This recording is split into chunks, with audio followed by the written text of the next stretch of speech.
মাদ্রিদের জনসমুদ্রে ভালোবাসায় সিক্ত বিশ্ব চ্যাম্পিয়ন স্পেন। কোটি কোটি টাকা কামাতে কানাডার নতুন লিগে নাম লেখালেন মুস্তাফিজ। হাফ টাইমে ড্রেসিং রুমে ক্ষোভ ছাড়া বাজ পাখি খ্যাত মার্তিনেজ দিলেন এবার অবসরের ইঙ্গিত। বাংলাদেশ সিরিজের জন্য অস্ট্রেলিয়ার শক্তিশালী দল ঘোষণা। শেষে রাজনৈতিক বৈরিতা কাটিয়ে সেপ্টেম্বরে বাংলাদেশে আসতে প্রস্তুত ভারত, জানালেন আমিনুল হক। বিস্তারিত জানতে ভিডিওটিতে লাইক দিয়ে না টেনে শেষ পর্যন্ত দেখুন। রাজধানীর রাজপথ ধরে তাদের বীরেরা যখন ধীরে ধীরে এগিয়ে যাচ্ছিলেন, তখন রাস্তার দুই পাশে হাজার হাজার ভক্তের ভিড় জমে উঠেছিল। যুক্তরাষ্ট্রের নিউ ইয়র্কের মেটলাইফ স্টেডিয়ামে আর্জেন্টিনাকে হারিয়ে বিশ্ব চ্যাম্পিয়ন হয়েছে স্পেন। অতিরিক্ত সময়ের খেলায় ফেরান তোরেসের একমাত্র গোলে 1-0 ব্যবধানে ফাইনালে জিতেছে তারা। বিশ্ব জয় করে পরের দিন দেশে ফিরেছে লা রোজারা। রদ্রির নেতৃত্বে মাদ্রিদে তারা করেছে শিরোপা উৎসব। বিকেলে স্পেন দল মাদ্রিদে পৌঁছানোর পর বিমান থেকে সবার আগে নেমেছিলেন দলের manager Luis de la Fuente এবং অধিনায়ক রদ্রি। 35 ডিগ্রি সেলসিয়াস তীব্র গরমের মধ্যেই প্যারেড শুরু হওয়ার কয়েক ঘন্টা আগেই ভক্তরা প্যারেড দেখার জায়গাগুলো দখল করে নিয়েছিলেন। স্পেনে ফিরে আসার পর বিশ্বজয়ীদের প্রথম গন্তব্য ছিল ডুয়েলা প্যালেস, যেখানে তারা রাজা ষষ্ঠ ফিলিপ, রানী সিয়া, রাজকুমারী লিওনোর এবং সোফিয়ার সাথে সাক্ষাৎ করেন। উত্তর পশ্চিম মাদ্রিদের মনক্লোয়া জেলা থেকে শুরু হয়েছিল এবং বাসের সামনের অংশে দাঁড়িয়ে ট্রফিটি উঁচিয়ে ধরেছিলেন রদ্রি। রোববার ফাইনাল খেলা শেষের পর হাতাহাতি ও বাকবিতণ্ডার প্রসঙ্গ টেনে লামিনে ইয়ামাল দর্শক সারি থেকে ছুঁড়ে দেওয়া একটি প্লেকার্ড উঁচিয়ে ধরেন। গাভি এবং আর্জেন্টিনার মিডফিল্ডার লেয়ান্দ্রো পারেদেসের মধ্যে একটি বক্সিং ম্যাচের দাবি জানানো হয়েছিল। রাজধানীর রাজপথ ধরে তাদের বীরেরা যখন ধীরে ধীরে এগিয়ে যাচ্ছিল, তখন রাস্তার দুই পাশে হাজার হাজার ভক্তের ভিড় জমে উঠেছিল। বিশ্বকাপ, ইউরো, চ্যাম্পিয়ন্স লিগ এবং ব্যালন ডিওর এই 4টি খেতাবই জেতা ইতিহাসের মাত্র চতুর্থ পুরুষ ফুটবলার হলেন রদ্রি।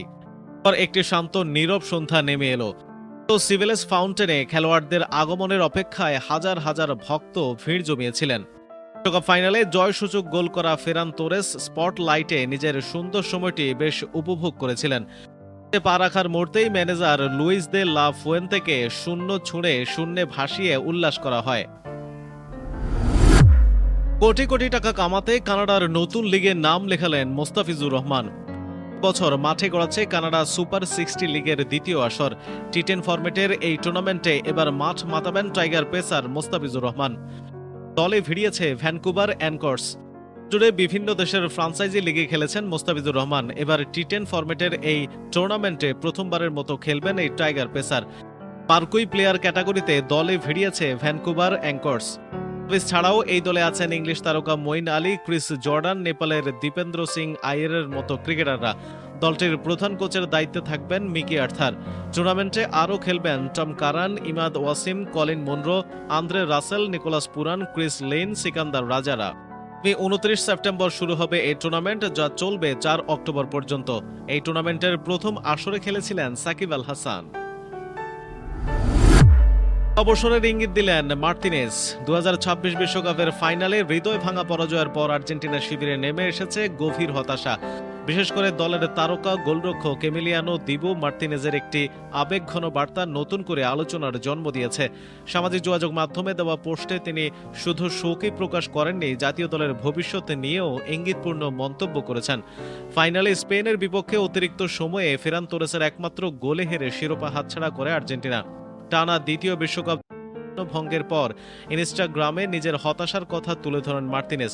তিনি লিখেছেন, স্বপ্ন দেখেছিলাম আবার জিতব, স্বপ্ন দেখেছিলাম ট্রফিটা আর্জেন্টিনায় নিয়ে আসব এবং ইতিহাস নতুন করে লিখব।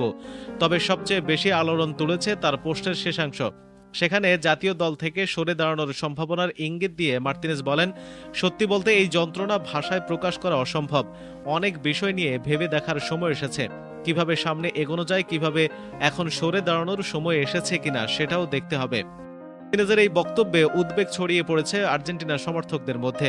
2021 সালে জাতীয় দলের হয়ে অভিষেকের পর থেকে তিনি শুধু গোল পোস্টের নিচেই নির্ভরতার প্রতীক ছিলেন না, ড্রেসিং রুমেও গুরুত্বপূর্ণ নেতৃত্বের ভূমিকায় ছিলেন। কোপা আমেরিকা, ফিনালিসিমা ও বিশ্বকাপ জয়ের সাফল্যে তার অবদান ছিল অনস্বীকার্য। ফাইনাল ম্যাচেও দুর্দান্ত পারফরমেন্স করেন এই গোলরক্ষক।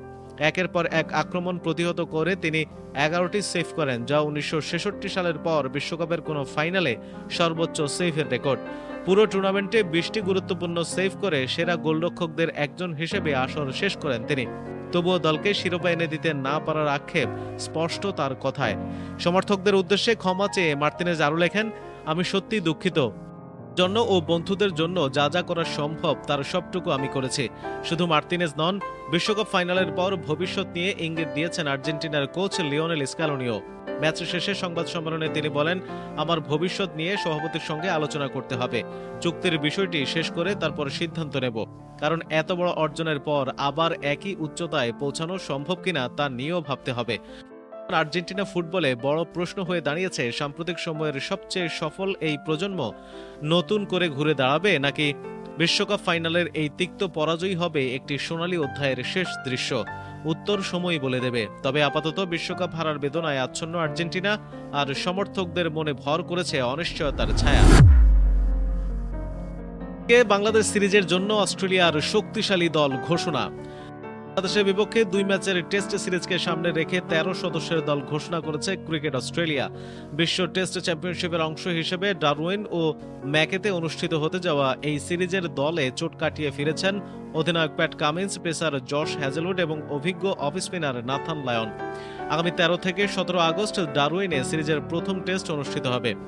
22 থেকে 26 আগস্ট ম্যাকেতে দ্বিতীয় ও শেষ টেস্টে মুখোমুখি হবে বাংলাদেশ ও অস্ট্রেলিয়া। এই দলের সবচেয়ে বড় খবর 3 অভিজ্ঞ ক্রিকেটারের প্রত্যাবর্তন। চোটের কারণে দীর্ঘদিন মাঠের বাইরে থাকা কামিন্স, হ্যাজেলউড ও লায়ন এখন পুরোপুরি ফিট হয়ে দলে ফিরেছেন। তবে অভিজ্ঞ ওপেনার ওসমান খাজাকে এবার আর দেখা যাবে না। সম্প্রতি আন্তর্জাতিক ক্রিকেট থেকে অবসর নেওয়ায় তিনি এই সিরিজের জন্য বিবেচনায় ছিলেন না। এদিকে সর্বশেষ সিডনি টেস্টে স্কোয়াডে থাকা মাইকেল নেসার, টড মার্ফি এবং ডগেট মূল 13 সদস্যের দলে জায়গা পাননি। ক্রিকেট অস্ট্রেলিয়া জানিয়েছে তারা সম্প্রসারিত দলের সঙ্গে প্রস্তুতি চালিয়ে যাচ্ছেন এবং প্রয়োজনে সিরিজ শুরুর আগে স্কোয়াডে অন্তর্ভুক্ত করা হতে পারে।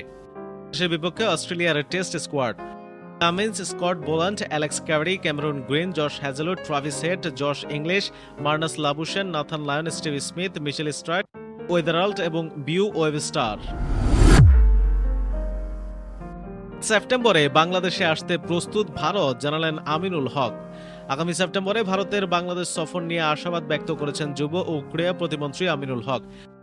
ক্রীড়া কূটনীতি দুই প্রতিবেশী দেশের সম্পর্ক আরও দৃঢ় করতে গুরুত্বপূর্ণ ভূমিকা রাখবে এবং সাম্প্রতিক সময়ে যে উত্তেজনা তৈরি হয়েছিল সেটিও দূর হবে।